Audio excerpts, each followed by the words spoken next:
Hello friends and families, welcome back to Priyaram cookery school. இன்றைக்கி நம்மளோட சேனலில் குடைமிளகாவை வச்சு ஒரு ரைஸ் ரெசிபி தான் பார்க்க போகிறோம். அதாவது கேப்சிகம் மசாலா ரைஸ். இது எப்படி பண்ணலாம் அப்படிங்கிறத வீடியோக்குள்ளே போய் பார்க்கலாம் வாங்க. ஃபஸ்ட்டு நம்ம ரெசிபி ஸ்டார்ட் பண்ணுறதுக்கு முன்னாடியே தேவையான பொருட்கள் என்னெல்லாம்னு பார்த்துடலாமா. நான் இன்றைக்கி 2 பெரிய சைஸ் குடமிளகா எடுத்திருக்கேன், 2 தக்காளி, 2 மீடியம் சைஸ் வெங்காயம். இது எல்லாத்தையுமே நல்லா க்ளீன் பண்ணி வாஷ் பண்ணி சாப் பண்ணி எடுத்திருக்கேன், குட்டி குட்டியாக சாப் பண்ணி எடுத்திருக்கேன். இப்போ இந்த க்யூப் பட்டர் இருக்குல்ல, அது ஒரு பட்டர் எடுத்திருக்கேன். ஒரு மீடியம் சைஸ் ஒரு துண்டு இஞ்சி, ஒரு 5-6 பல் பூண்டு தட்டி எடுத்திருக்கேன். இப்போ ரெசிபிக்குள்ளே போகலாம், எப்படி செய்யலான்னு பார்த்துடலாமா. இப்போ ஸ்டவ் ஆன் பண்ணிக்கோங்க. அதில் க்யூப் பட்டர் அந்த ஒரு க்யூப் போட்டிருக்கேன். அதுக்கப்புறமா தேவையான அளவு ஆயில் சேர்த்துக்கலாம். சன்ஃப்ளவர் ஆயில் மாதிரி ஏதாவது ஆயில் சேர்த்துக்கோங்க, குக்கிங் ஆயில்.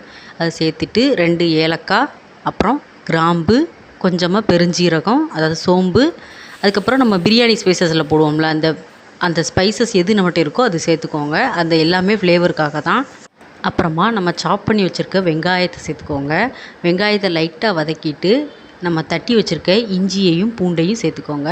அதோட பச்சை ஸ்மெல் போகிற வரைக்கும் வதக்கிட்டு அதுக்கப்புறமா நம்ம குட்டி குட்டியாக கட் பண்ணி வச்சுருக்க கேப்சிகத்தை அதில் சேர்த்துடலாம். இப்போ இது எல்லாம் சேர்ந்ததுக்கப்புறமா லைட்டாக ரஃப்பாக வதக்கி விட்டுட்டு தேவையான அளவு உப்பு சேர்த்துக்கோங்க. அதுக்கப்புறமா நான் சின்னதாக கட் பண்ணி வச்சுருக்க தக்காளி அதில் சேர்த்துக்கிறேன். இப்போ இந்த எல்லா காய்கறியுமே நல்லா வதங்குற அளவுக்கு நல்லா கலந்து விட்டுட்டு மூடி வச்சுக்கோங்க. அது வேகிறதுக்கு அப்பப்போ திறந்து நல்லா கலந்து விடுங்க, ஏன்னா அடி பிடிச்சிடக்கூடாதுல, அதனால் அப்பப்போ கலந்து விடுங்க. இப்போ இந்த ரைஸுக்கு தேவையான மசாலா பொருள் எல்லாம் சேர்த்துடலாம். 1/4 டீஸ்பூன் மஞ்சத்தூள், 1/2 டீஸ்பூன் மிளகாய்த்தூள், 1/2 டீஸ்பூன் மல்லித்தூள், அப்புறம் 2 டீஸ்பூன் பிரியாணி மசாலா ஆர் கரம் மசாலா. இது என்ன நம்ம வீட்டில் இருக்கோ அதை சேர்த்துக்கலாம், அந்த ஃப்ளேவருக்காக தான். இது எல்லாமே சேர்த்துட்டு பச்சை வாசனை போகிற வரைக்கும் நல்லா வதக்கி விடுங்க. அடி பிடிச்சிடக்கூடாது. அடி பிடிக்காமல் இருக்கிறதுக்காக நம்ம என்ன செய்யணுன்னா லைட்டாக கொஞ்சம் தண்ணி சேர்த்துக்கலாம். தண்ணி சேர்த்துக்கிட்டோன்னா அந்த மசாலா அடி பிடிக்காமல் இருக்கும். அதுக்கப்புறம் நம்ம ரைஸ் போட்டு விரவும் போது ஒரு டெக்ஸ்சர் கிடைக்கும். அதுக்காக தான் ஈஸியாக பைண்ட் ஆகும் ரைஸோட. அதனால் லைட்டாக தண்ணி சேர்த்துக்கலாம். தண்ணி சேர்த்துட்டு நல்லா வதக்கி விடுங்க. ரொம்ப நேரம் எண்ணெய் பிரிஞ்சு வர அளவுக்கு வதக்கணும் அப்படின்லாம் கிடையாது. லைட்டாக அந்த நம்மளோட மசாலாவோட பச்சை ஸ்மெல் போகிற வரைக்கும் வதக்கினாலே போதும்.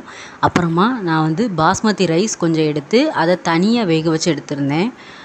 அந்த சாதத்தை நல்லா ஆற வச்சதுக்கப்புறமா நம்ம ரெடி பண்ணி வச்சுருக்க மசாலாவில் போட்டு லைட்டாக அப்படி இப்படி பிரட்டி எடுக்கணும். ஃபுல்லாக நல்லா போட்டு கலந்துடக்கூடாது, அப்படின்னா சாதம் உடஞ்சிரும். அதனால் லைட்டாக அப்படி கிளறி எடுத்தோனாலே சூப்பரான டெக்ஸ்சரில் வந்துடும். அதனால தான் நான் லைட்டாக தண்ணி சேர்க்கணும்னு சொன்னேன். தண்ணி சேர்த்தா தான் கரெக்டாக அந்த மசாலாவும் நம்ம ரைஸும் பைண்ட் ஆகும். அதனால் லைட்டாக அந்த மசாலா சேர்க்கும்போது தண்ணி ஊற்றிக்கோங்க. ஓகே ஃப்ரெண்ட்ஸ், இப்போ சூப்பரான நம்மளோட கேப்சிகம் மசாலா ரைஸ் தயாராகிருச்சு. வெயிட் லாஸ் பண்ணுறவங்களுக்கு அவ்வளோ பெஸ்ட்டான ஒரு வெஜிடபிள் கேப்சிகம். கண்டிப்பாக வெயிட் லாஸ் பண்ணுறவங்க, டயட் இருக்கிறவங்க இது செஞ்சு சாப்பிட்டு பாருங்கள். அதாவது கேப்சிகம் அதிகமாக எடுத்துக்கோங்க, ரைஸை கம்மியாக சேர்த்துக்கோங்க. அந்த மாதிரி சாப்பிட்டிங்கன்னா உங்களுக்கு வயிறும் ஃபில்லிங்காக இருக்கும். நம்மளுக்கு கேப்சிகம் அதோட ரைஸ் எல்லாம் இருக்கிறனால கொஞ்சம் ஃபில்லிங்காகவும் இருக்கும், சீக்கிரமாக பசிக்காது. அதனால் டயட்டில் இருக்கிறவங்க கண்டிப்பாக இதை யூஸ் பண்ணிக்கோங்க. இந்த கேப்சிகமில் அவ்வளோ ஹெல்த் பெனிஃபிட்ஸ் இருக்குது. லைக் நம்மளுக்கு கேன்சர்லேருந்து ப்ரிவென்ட் பண்ணும். அதுக்கப்புறமா ஸ்கின் க்ளோ ஆகிறதுக்கு பயன்படுதுன்னு சொல்கிறாங்க. அப்புறம் முடி வளர்ச்சிக்கு பயன்படுதுன்னு சொல்கிறாங்க. வெயிட் லாஸ்க்கு ரொம்ப ஒரு பெஸ்ட்டான ஒரு வெஜிடபிள் அப்படின்னா அது கேப்சிகம் தான். அதனால் டயட்டில் இருக்கிறவங்க கண்டிப்பாக ட்ரை பண்ணி பாருங்கள். ஓகே ஃப்ரெண்ட்ஸ், இன்னையோட ரெசிபி இது தான். என்னோடய வீடியோஸ்லாம் உங்களுக்கு பிடிச்சிருந்ததுன்னா சேனலை லைக் பண்ணி, ஷேர் பண்ணி, சப்ஸ்கிரைப் பண்ணுங்கள். மறக்காமல் பெல் ஐக்கானை ப்ரெஸ் பண்ணுங்கள். அப்போ தான் நான் போடுற வீடியோ உங்களுக்கு நோட்டிஃபிகேஷனில் வரும். ஓகே ஃப்ரெண்ட்ஸ், பாய். நெக்ஸ்ட் வீடியோவில் மீட் பண்ணலாம்.